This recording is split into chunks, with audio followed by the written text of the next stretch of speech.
Hey guys, JH, welcome to Practice Tee.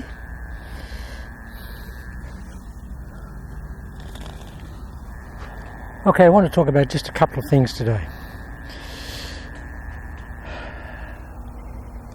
I mentioned this the other day in just general conversation I had with Bill Phillips at MMI Golf, and it's just a thought process that I have that helps me stay what I call segment coordinated when I hit my shots, and I call it not getting in ahead of yourself. I think that's the terminology I used at the time. Just not getting ahead of yourself. And what I mean that is that all the componentry here, not getting ahead of each individual component, and that is we don't want the shoulders thinking too much about getting ahead of the arms. We don't want the torso thinking too much of getting ahead of the hips. We don't want too much the thinking of the lead leg getting too much ahead of the trail leg. Now, all that will happen from a hierarchical point of view, just in the unloading of the torque that you build up in the backswing normally. That will happen hierarchically. If you make your backswing correctly with the right amount of torque, that will just happen automatically. What I want to eliminate and alleviate is stuff like this, that we get to the top of the swing, this starts, this hasn't done anything, this gets going here, this is another function of, even though it's not part of the body, it's part of the swing, it's a component of the swing, and it's getting ahead of this componentry here. So I want to keep all the componentry that I've got. Once I set it here and establish it here at address, I basically want to feel that once I've got to the top of the backswing, that all that componentry stays there as I bring the club back down to the ball. I haven't got the shoulders racing off ahead of the arms. I haven't got the arms racing off ahead of the club shaft or the club head or the club per se. I haven't got the knees racing off ahead of the hips. They will race off independently to a degree. But what we don't want is to have actuality of deliberateness of that happening, in that we don't want to put an emphasis on a specific part of the body componentry coming down to impact. Once we've taken the club back, guys, once we've taken it back here to there in the backswing, all we want to do is just bring it all back down together.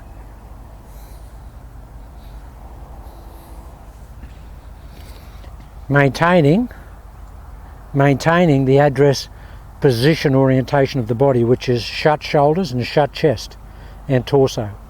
That's what we want to do. That's the whole idea of this video and this specific emphasis on what I'm talking about here now. Because if we get, for example, we're set up here and we've got this little bit of shut down here, or for me, I've got a lot of pre-turn in my golf swing here. I want to have that a lot of that closedness in my golf swing when I get to the ball at impact. And I can't do that if my shoulders open up or run off by themselves. So I don't want anything running off. You will get things running off hierarchically, just as a matter of course, but you don't want to think about independently getting them to run off. Now that's what I call not getting ahead of yourself, keeping everything together. It should actually feel like this as we come down here. That's what it'll feel like. It will look more like that. See how this has gone? And I always want that lead knee to start the downswing, but I don't want the trail knee to drive after it. The lead knee is a starter of the downswing, and then once we've initiated the downswing, the drive emphasis goes down the trail side, and we want to feel like it's staying there when we hit it. We've started with the lead side, but we don't want to keep going with that lead side and keep it whipping out of the way. We want it to just start the swing, stabilise the swing, and then we fire all that momentum down that trail side into the trail vertical axis, which is everything in that trail side, the right leg, right lower leg, you know, buttock, everything. That's what we want to do. So that's the whole basis of the comment that I made in talking with Bill Phillips at MMI last week, where I said I wanted to not get ahead of myself in my golf swing, and myself is everything, is part of my being. It's been raining here for 4 days, guys. Haven't been able to get out today. It's so hot after the rain. I have a lot of trouble with the grips because of the humidity here. And someone was saying the other day that I should get 2 grips and two gloves and put them on. You get better contact. Well, guys, the best thing I ever did, ever in my life, was about 3 years ago. I gave up wearing a glove.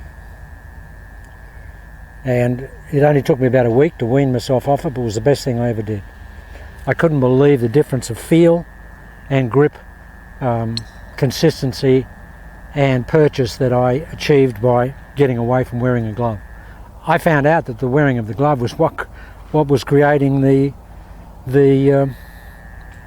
sweating, in actual fact, because it wasn't letting the air get to the palm of the hand, no matter how many holes were in the glove. As soon as I stopped wearing a glove, my hands stopped sweating. But it gets to the stage now where it's really, and for people that do have hand sweating, and I forgot to do it here today, but just get some antiperspirant, guys, you know, spray fresh or whatever, just put it on your hands. That's what it's for. Brilliant idea. Mr. X told me about it. Said just spray antiperspirant on your hands before you hit. It's in the car. Great place to have it on a hot day.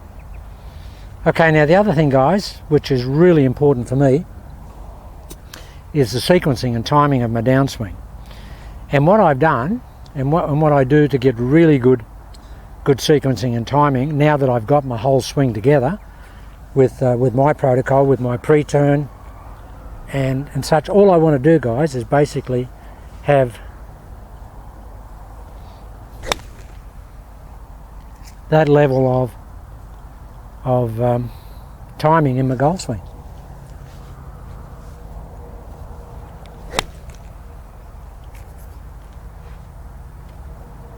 Now it's just a smooth back and a smooth through. Now they're the first couple of shots of the day, so I'm still a little bit, and I always come here from my workouts, so I'm always a little bit stiff and rigid.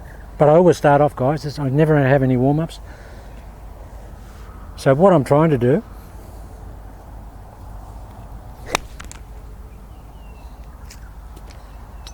is just have a very, very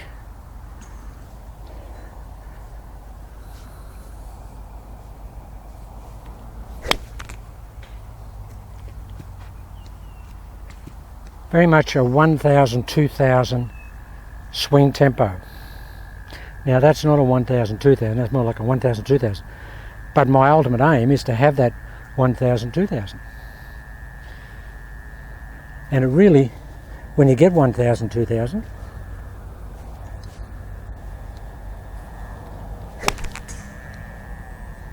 you really do get good contact.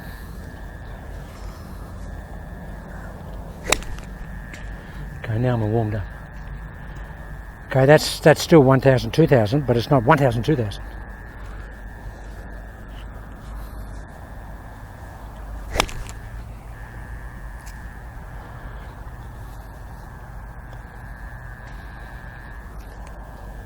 Come on, Jay, try and get a 1,000, 2,000. There's a 1,000, 2,000. Well, it's not really, but that's my endeavour. Every one of those shots, even though the early ones weren't timed, they're all in the same place. It's a good thing about channel lock. So you don't get any digs or flubs. Alright, you've had your half a dozen warm-ups. Come on, 1,000, 2,000.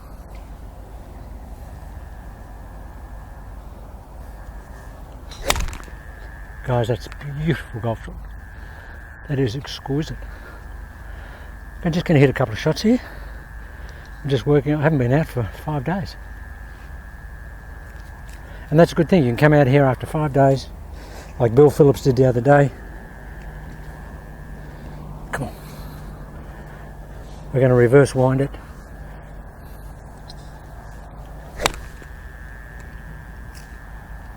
Perfect. Come on. Wow. It's okay to have a 1000, and you can have a slightly quicker 2000 because that's just velocity. I mean, that's really motoring. That's motoring. Come on, change. Come on, pre-turn.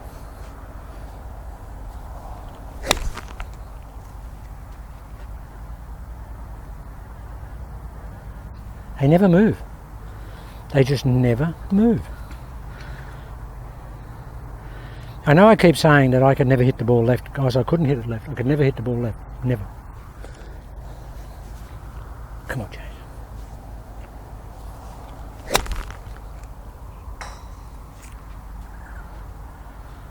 And guys, that's anti-clockwise turning the club. Come on.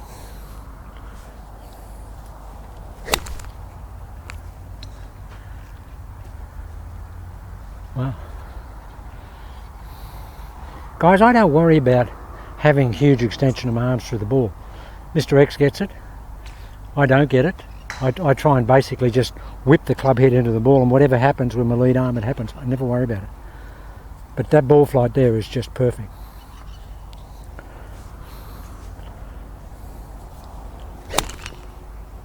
And that's perfect, as we say here in Oz, with our destruction of the English language. Come on, Chase. Come on. Really reverse wind it.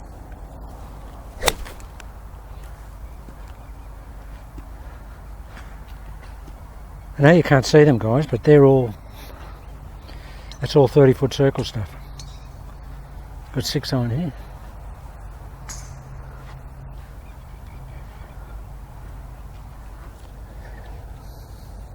They're warmed up. We'll go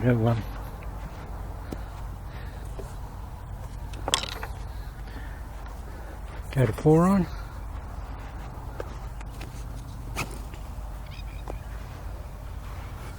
Sorry, guys. Go to 4 iron. I never hit short irons, guys. I'm just not a short iron hitter in practice. The reason I don't do it is because I just find they're too easy to hit. I've never hit short irons crooked, because the club's so short, and it's just all that spin. You can hit it badly and it'll still go straight. But a 4 iron's usually a good indicator if you're hitting the ball okay. Now I was hitting those 6 irons perfectly. Just do the same with the 4 iron.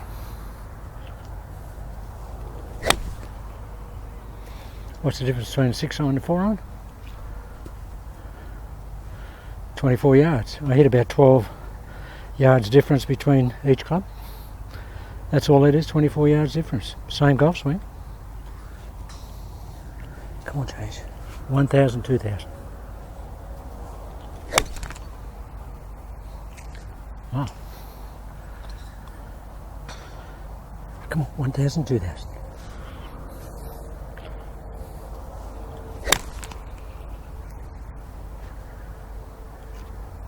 If I was heading to my house and I had the garage door open, they're all inside the garage door. What's a garage door? 10 foot wide. Well, I've got an old car out here. It's about 14 feet long, our old Ford Fairlane. Every one of those is within the width of the car. Every one. So if we can put one. It's too close. It carries the car by 50, but I'll go for the back window.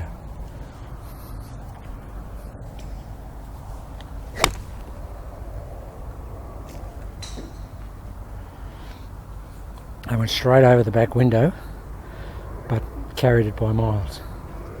Come on. Now that's as close as I'll get to 1,000, 2,000. That's as close. Now there's a lot of zip in that. See how it pulls me off balance? Okay, try and keep the right foot down.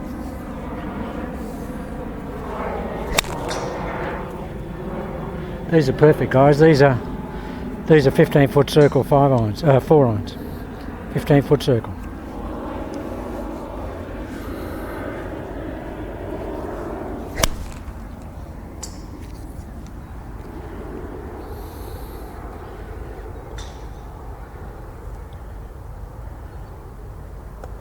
Okay, 1,000, 2,000. There it is, guys. That's what I want to do. You've got to think about it. When you're quick like me, you've really got to think about this. You know, it doesn't happen. You know why it doesn't happen? Because it's not a natural occurrence. You have to program it. It's just not a natural occurrence. So you have to program it.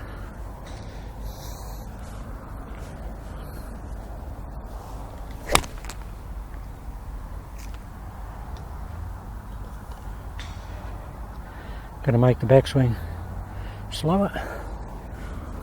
A lot of pre-turn.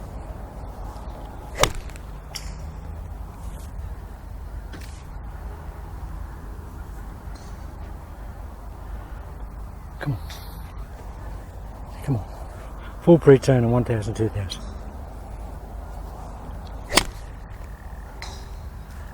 Guys, that's the grip. Sorry.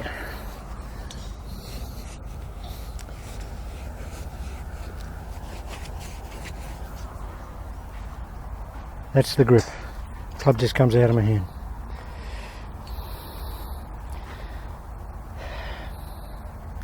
That's the grip. So sweaty. Guys, it's like 37 degrees here right now. Celsius. Okay, come on.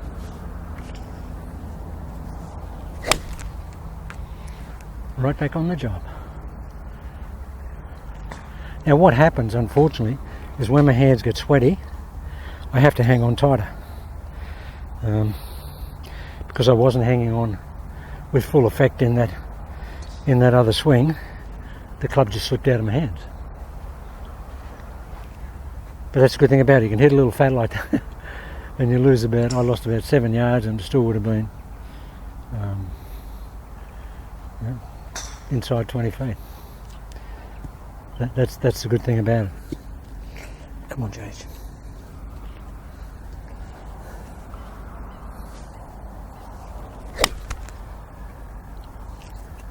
It's in the hole.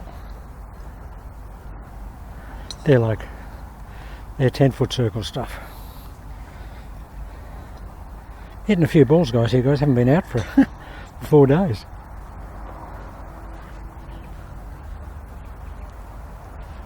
Might just hit a couple of drivers.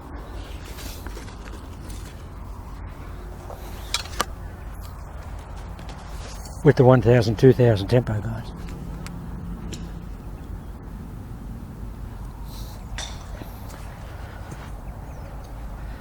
Oh, it's good to get my driver's got cord grips on it, so my hand won't slip.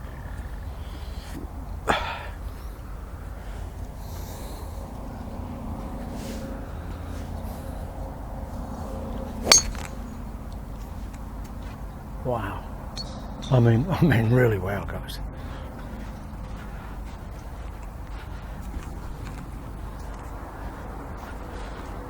Now guys, see how I'm trying to stay back with a lot of secondary tilt on this with the driver, trying to hit down that trail vertical axle. It'll be a long video this, guys, because I haven't been out for a while. Well, I'll just hit a half a dozen drivers and that'll do. Come on, Chase. Wow.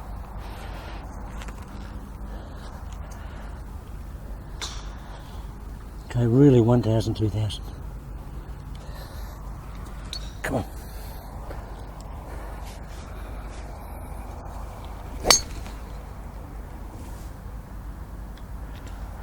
The more secondary tilt I get, the straighter the ball goes.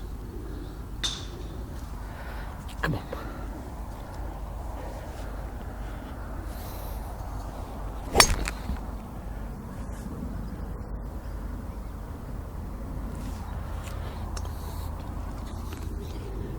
One more.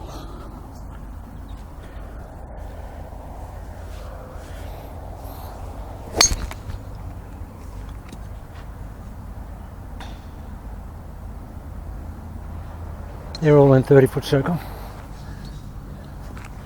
See, I've always found the driver the easiest club to hit. I've always been a good driver and always found it easy to hit. Okay, power this one up. Come on, 1,000, 2,000.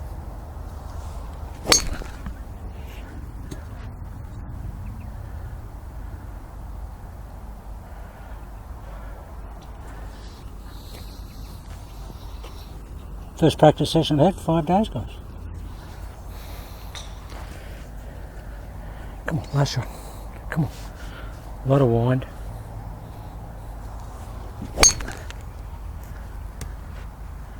Well guys, every one of those drivers in a 30-foot circle.